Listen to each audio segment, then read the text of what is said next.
Hi, this is the all-new 2015 L von Videl Schnook. So with the L von Videl Schnook, what we did was when we introduced it, we really wanted to give the riders a better feel on features.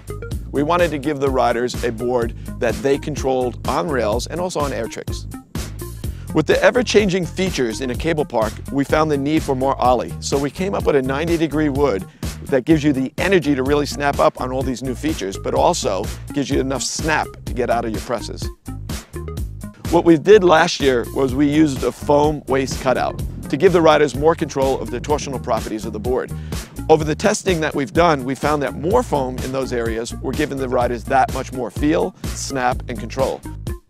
We call it the New Core 2.0. So with the New Core 2.0, we're giving the rider that much more control of the board. They're not fighting a board that's trying to get back to its original shape. Typical wood boards do that, typical boat boards do that. You're always fighting against the torsional properties of a board going back. With this core, you have a lot more feedback from the board, and you also have a lot more control of the board. A lot of cable courses have a lot of traffic on them, a lot of wind chop. The vibrations after a while will just drive you crazy, so this foam core also dampens a lot of the choppy courses. Typically a cable is 5 to 6 miles an hour slower than a boat speed. So we needed the surface area, but we didn't want to lose stability. We went longer to achieve the surface area. What that does is it gives you better platform for air tricks, and it gives you stability going big off of kickers. Okay, so flatter boards are obviously faster. And what we're looking for with this flatter rocker was a lot less drag and a lot more speed. And where it really helps you is spending all day on the cable. Obviously, you're not going to be as tired, but your ollies are better because of the speed. Your air tricks are better because of the flatter rocker. What happens with a flatter rocker, the board wants to hold a straighter line as you're digging harder and harder. A typical wakeboard wants to arc.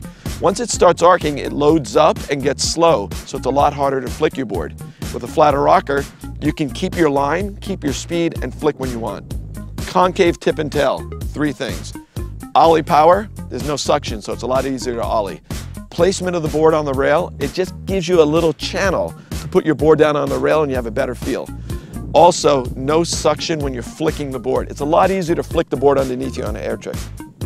The riders are telling us they don't want fins. Well, when you take fins off a typical board, it makes it squirrely and hard to set an edge. What we found is to ride a finless board with the proper grip and also the proper stability landing off of kickers was the GNR technology. It really helps when you set your edge for an air trick, but also when you're landing off a kicker, the stability, the side to side. Thanks for checking out the 2015 all-new L von Videl Schnook designed at Lake Ronix. Stay tuned for some more features.